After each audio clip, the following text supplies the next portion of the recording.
Welcome to my ranking of the Alien franchise. This is a real passion project video for me because I am an Aliens guy through and through. I have followed these films since probably the start of the 90s, so 30 years. I've been following these longer than I have Halloween, which is saying something. I mean, Halloween is probably my favourite horror franchise of all time.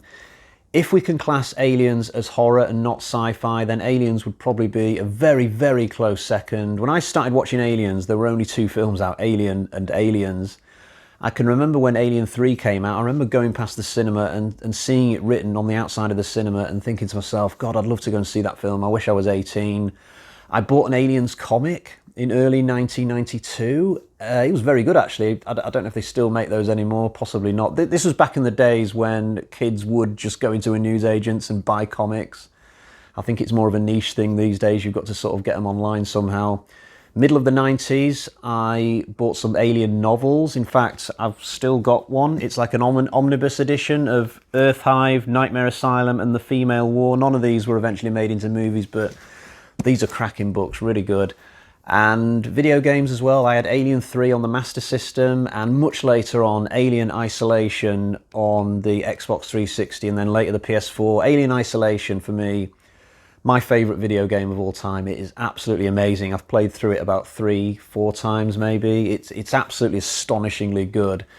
And that's saying something because I've played a hell of a lot of video games in my lifetime. So let's jump into the rankings. We've got 8 films to get through today. I am going to be including the Alien vs Predator films, and as I'm going along, I'll probably show off some of the versions of the films that I've got. I've got a whole bundle of them here.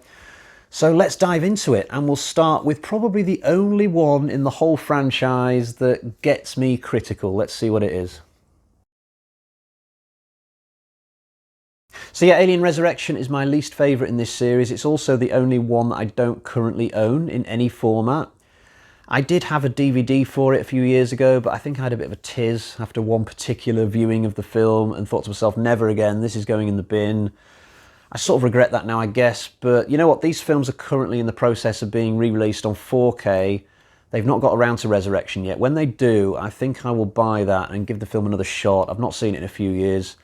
So what don't I like about it? Well, the fact that the two lead characters are both androids doesn't really get us off to the best of starts. I don't think they should have brought back Sigourney Weaver for this. I get what they were thinking. They needed her to get bums on seats, but did they? I mean, I'm pretty sure Prometheus made more money than Alien Resurrection, and that didn't have Sigourney Weaver in it. Her character in this is just completely vacant because it's not really Ripley. She gets one really good scene where she goes in this room and she can see all these versions of herself which have gone badly wrong, and she can see their pain and suffering, and that's quite an emotional scene, very well put together. But apart from that, I just don't like her being in this movie. And then we come to Winona Ryder, who's also playing an android, a new android we've not seen before. The thing about her is she's really annoying at the start of this film, but just at the point you're starting to get used to her, starting to like her, then we get the revelation that she's not human, and it just, well, for me anyway, it just sets me back in terms of me really getting on side with her. I've got no problem with Winona Ryder as an actress. I think she's great in Stranger Things. She did some other stuff when she was younger as well, Edward Scissorhands, and was she the actress in Heathers? I can't remember. But yeah, a lot of the characters in this are a bit problematic for me. The best characters they kill off really early, Christie, and I really liked the captain of the Betty. I thought he was cool as hell, but they kill him off almost straight away. Brad Dourif survives quite a lot of the film. He plays a crazy scientist. He's kind of fun, but there's just bits and pieces throughout Alien Resurrection that don't sit right for me. The best action sequence in the film is when the characters go underwater for a time, and this is something we've not seen in the series up to this point, but there's this weird thing where they all seem to breathe underwater for about 5 minutes, and I'm thinking to myself, so in this part of the future, have humans developed their lungs so that we can breathe underwater for longer? I don't get it, because they seem to be under there for a hell of a long time. And then the characters get onto this ladder and there's like a whole action sequence playing out, but there's no weight to it. It just feels very computer generated and spotty. So yeah, on the whole, this is the only film on this list today which will get me on a little bit of a mini rant. I mean, I can still enjoy the film. You put it in front of me now, I'll have a good time with it and enjoy the bits that I do like. You know, I don't have a massive problem with the weird white creature that pops up at the end, and there is some good action. There are some good kills. There are some good character moments here and there. But if you want me to sum up one particular reason why this film is no good for me, there's one moment where I think Ron Perlman's character, who's very good by the way, is sat with Cole. What a weird name for a character. And she's trying to pick up a cup with boxing gloves, and she does this for quite some time, and then she drops it, and it's quite expensive, this whiskey apparently. And Ron Perlman loses his shit at her, and we sort of wasted like 2 minutes on this. And I'm thinking to myself, what is the point of this? Just do some dialogue, do some proper talking, let us get to know the characters and their relationships. It's really bad screenwriting. The very first shot of this film is of a spider on the control panel of the Betty, or on the outside of the Betty. I can't remember now. And that just sums it up as well for me, because that's the first thing I see in Alien Resurrection, a spider. It kind of makes me go, ooh. Compare that to the beginning of something like Alien, where you get those incredibly classy shots of the letters coming at the top of the screen and the night sky in space, and you just think, oh yeah, we're on the journey of Alien again, brilliant. So yeah, I'm going to get off this film. Let's get on to the next one. I've got this one on DVD. I think there's a Blu-ray available, but I'm kind of waiting to see if they bring this one out on 4K, seeing as they're doing a lot of the other Alien films on 4K at the moment. I took an ex to see this at the cinema, and yeah, we're not together anymore, but the fact that I took her to see this was not the reason why we broke up. Now, I think a lot of people would put this one bottom of their rankings, but I really like it. I've never had any big problem with it. One complaint I've always heard about the movie is the fact that it's too dark. Loads of people have said that online over the years. It's too dark, I can't see anything. I don't get it. I've seen the film several times. I've never had a problem with the darkness. I can actually only think of one scene that is dark, which is quite early on when they're in the sewers. But I like darkness in films. I like, shadows and moments where you can't quite make out the monster or the killer or whatever. I do look at these things from a horror fan's perspective. I get that there's probably a lot of fans of Aliens and Predator who are not really into horror. They just like Aliens and Predator films, fine. But certainly I've never had a problem with the darkness in this particular movie. There are one or two issues that I have. So this film does feel like it has a lower budget than the first one, and there's only one Predator this time around. I liked the fact that there were 3 Predators in the first movie. It meant that you could have Aliens versus Predator battles throughout the film, and sometimes a Predator would get killed off now and again. You can't do that with this one because, you've got one Predator, you've got to keep him alive all the way through. It's a pretty nasty film. There's a kid who gets killed early on, and I think there's something to do with a pregnant woman late on, which is a little bit nasty as well. But I like the fact that it's got lots of hard violence in this one. I'm surprised actually that it's a 15. I sort of, in my head, this is an 18 film. I think if this had come out in the 90s, it probably would have been an 18 film. It is quite a vicious film at times, but I like it. I've always had a good time with it. I feel very satisfied by the end of this, and you get that closing scene with the alien and the Predator sort of killing each other, and then the bomb comes down. I'd love to see more of Alien vs Predator actually on the big screen. I doubt we ever will again. It's sort of something that they've put to bed now. Both of these films didn't really pull up any trees in terms of box office. Possibly the first film did all right, hence they made a second one. But yeah, I'd like to defend the film at least a little bit, Alien vs Predator Requiem. For me, it's very, very watchable, and yeah, I'm going to keep an eye out as to whether they do release a 4K for it. This is another one I badly need to upgrade. I've had the same DVD copy for this for almost 20 years now. As for that tagline, whoever wins, we lose. Well, if you're going to send in a completely pansy-assed bunch of characters, then we were always going to lose. It doesn't matter who the enemy is. I think all the human characters are dead by about the halfway point of this movie, apart from the one female character who survives all the way to the end. So yeah, the human characters in Alien vs Predator are probably my least favourite part of it. I mean, if you compare these guys to the characters in, say, Aliens, it's just no comparison. People like Hicks and Vasquez, even the people who die early in Aliens, like Drake, they're much tougher than the people you get in Alien vs Predator. But there's loads about this film that I do enjoy, though. The pyramid structure thing is absolutely amazing. I like the fact that the floors and the corridors can move around and confuse the human characters. You've got conveyor belts with eggs on them, absolutely brilliant. And the battles between the aliens and the predators in this are really, really top notch. I'm not entirely sure if this film is meant to take place in the same universe as the main Alien and Predator films, because Weyland turns up in this, played by Lance Henriksen, but if he's in this movie and he dies, then how does he go on to be in Alien 3, like hundreds of years later, unless the version of Weyland that we're seeing at the end of Alien 3 is also an android, even though he's got red blood. Maybe he's just a more sophisticated sort of android that doesn't have the milky blood. I don't know. It's probably a waste of time even thinking about that. Colin Salmon's also in the film, playing exactly the same role that he played in Resident Evil, and he dies at roughly the same point as well. It's really weird that. But overall, I like this film. It's probably just about my favourite of the two Alien vs Predator films, but ultimately we're already done with these and we're not yet in the top 5. So finally, I've got a decent version of a film to show you. I've got the 4K for Alien Covenant, and it looks absolutely gorgeous, especially the outdoor scenes in the forest with the really tall trees, the grassy plains as well, and the production design with the interiors of the various ships that you see in this is absolutely top notch. The only thing I think doesn't look that impressive in this is probably the engineer's base or bunker or whatever you want to call it. I just think it's very unimaginatively done, given the fact as well that we've been waiting a long time to see the engineer's homeworld, that there's really not an awful lot to see.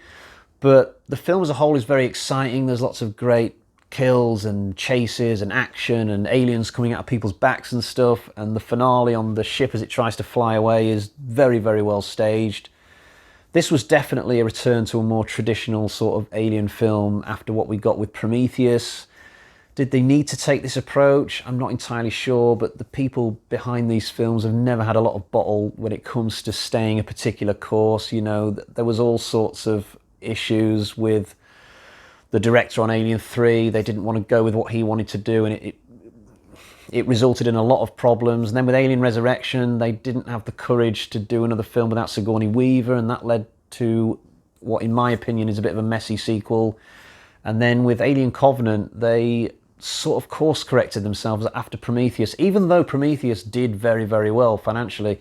And I've got to say, I don't think they were rewarded for what they did with Covenant. Even though it's not a bad film, it certainly didn't do very well at the box office. And clearly at the end of this, the story wasn't finished. You know, Catherine Waterston's character is locked up in hypersleep and David is still very much around. Clearly the story was meant to continue, but because the box office was so poor, they didn't go on to make a third film, which possibly would have been the bridge to Alien 1 in terms of timeline. So as a fan of the series, it's really disappointing that these two films, Prometheus and Covenant, end up with a largely unfinished storyline. I don't know how much of that is down to the direction they took with the movie overall. For some reason, cinemagoers were just not that excited with the prospect of a really bare bones alien film just doing the same old plot structure. So I don't know, but I do like the movie. It sits roughly halfway in the ranking for me. Now we're into the ones that I absolutely love. In fact, if I knew how to put little cartoon love hearts on the screen around my face around about now, just to emphasise my point, I probably would do.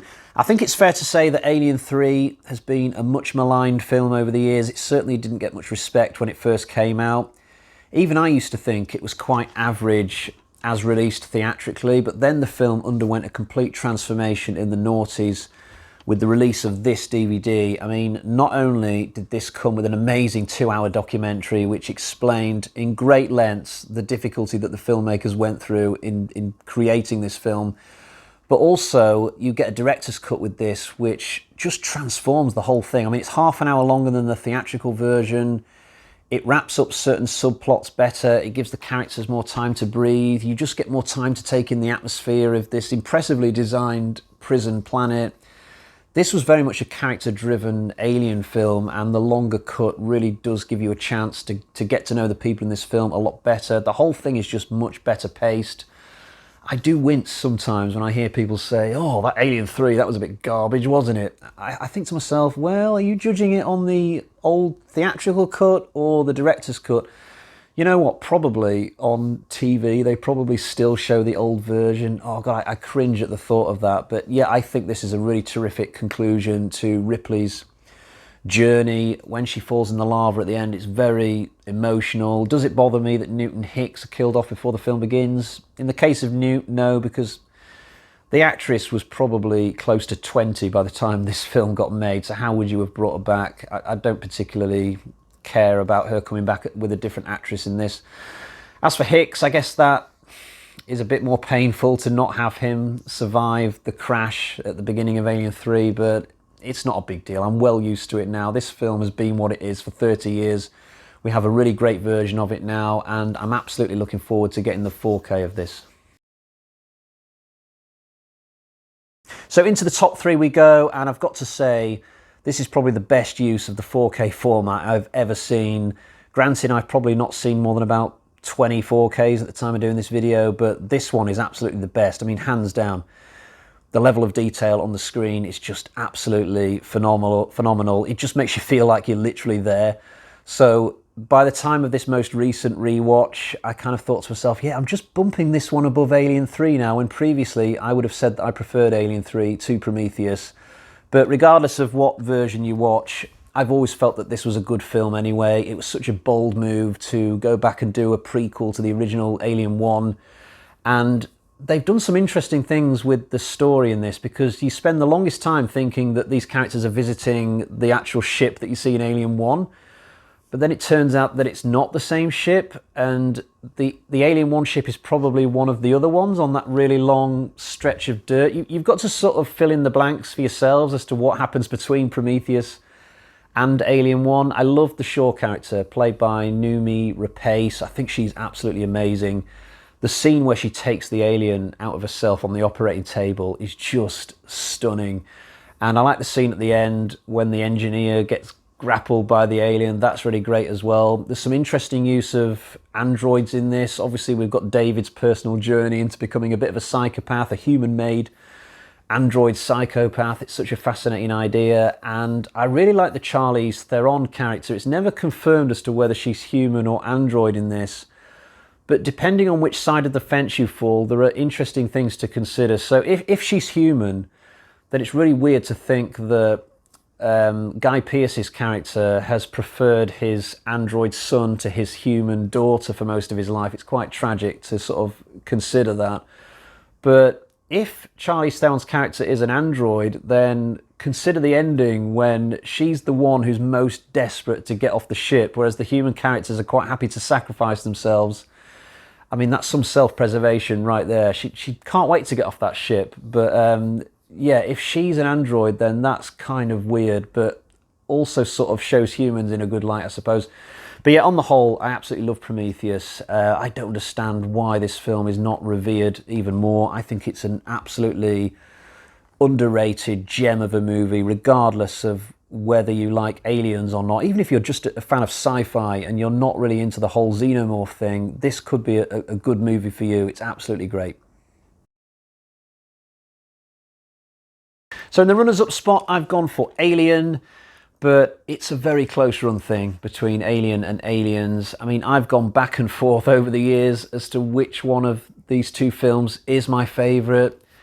It's as tough as trying to decide between Terminator 1 and Terminator 2. It's difficult. I mean, I might as well put my left hand and my right hand in front of me and try and decide which is my favourite out of those. I mean, they just look equally good to me. I get that I have one hand that I write with, so you think maybe I'd pick that, but I don't actually care which hand I write with. You know, as far as I'm concerned, both of my hands are of equal value to me, and that is how I feel about Alien and Aliens. I guess when I was much younger, I did sort of prefer Aliens, but then there came a time when Alien Isolation came out, and that game was so good. And because the style of it was quite closely aligned with the original Alien, around about that point, maybe Alien started to overtake Aliens for me. But just recently, I've really started to anticipate the release of the Aliens 4K. I keep checking on the internet like every couple of weeks or so, and I think now I'm going back more towards Aliens. So today, I've got Alien in second place. I don't know why I'm showing this version, because I've actually got this on 4K. There we have it. The 4K version is very good. Now, normally I don't keep two of the same film. I'm making an exception in this case, not because I love Alien, but because there's an amazing documentary on the DVD version which has not made it over to the 4K version, so I kind of want to keep it. It's a brilliant documentary. It shows you the journey of the movie right back from when it was first created by Dan O'Bannon, I think, from the moment that he came up with the idea in his head, right through to when the film was released in cinemas. It's a phenomenal documentary. As for the actual movie itself, what more can be said? It's just one of the best monsters on a ship film that has ever been released. The atmosphere, the world building, the engineer ship. I mean, it's just the most amazing haunted house sort of setting. You've got surprises, like when John Hurt gets the alien coming out of him, and the moment Ripley at the end realizes that the alien has made it onto the dropship with her. It's a stunningly good film. There is an alternate version, a director's cut that Ridley Scott did at some point. I did move to watching that version for the longest time, but it's not as essential as the Alien 3 director's cut. In fact, I realised quite recently that I'm just going to go back to the theatrical cut now, because I don't need the extra scene with... You get to see two of the supposedly dead characters strung up in the alien goo. I didn't need to see them return in the movie, and honestly, I'm not actually sure what else there is that's new. Probably just bits and pieces here and there, but I'm back on the theatrical cut now. That is my preferred version. Right, let's see what film is at number one, but I guess we sort of already know, don't we? So yeah, Aliens is top of the tree. Here's my version. I'm eagerly awaiting the 4K, as I've already said, but even when I get my hands on that, I'll probably still keep this one because it's got another amazing documentary of it, which I imagine is not going to be ported over to the 4K. This also has a very hefty director's cut for it. I think it's 17 minutes longer than the theatrical version, so you would notice it. It's not subtle like the director's cut for Alien. Now, you've kind of got to make your own mind up with any film as to whether you prefer the director's cut or whether you prefer what they did originally. When it comes to Alien 3, it's an absolute no-brainer. The longer version is the best. But when it comes to Aliens, I'm not so sure. I have mostly watched the director's cut over the years, but just recently I've started to think to myself that I am going to go back to the theatrical when it comes to Aliens. The newer version does have some great scenes, particularly with the robot sentries. I love the concept for that and what they did with it. But also you've got some scenes near the beginning of the movie where we get to see the colonists before they get killed by the aliens, and I do have a problem with those scenes being there. I discussed this with my brother once, and he was sort of in agreement with me. I feel like when the Marines turn up on the planet, we should not have seen anything so far about what happened to the colonists. We shouldn't have even seen the colonists. You should have that sci-fi mystery feel to it, and some of that is taken away by the director's version. I feel, I don't know, it's different for everybody, but I don't know, it's a close one. Both versions have their pros and cons, but I think when I do get the 4K, because that'll be my next watch of the film, I think I am going to go back to the theatrical. So there we have it. That was my Alien rankings video. I think this was a good time to do it because there is certainly no other Alien films on the horizon. They're not going to carry on the Alien Covenant story. I don't see them doing any other kind of reboot or continuation anytime soon. They're going to do a TV show now. I don't think they've started filming it yet, but I think they're close. I don't think we'll see it this year. Probably next year would be my guess, but it seems to be a done thing. It seems to be coming for definite. So in terms of the movies, I think they're going to take a back seat for quite some time yet. So I think this was definitely a good time for me to do my ranking. So thank you for joining me, and I guess I'll be back with another video very soon. Until next time, cheerio.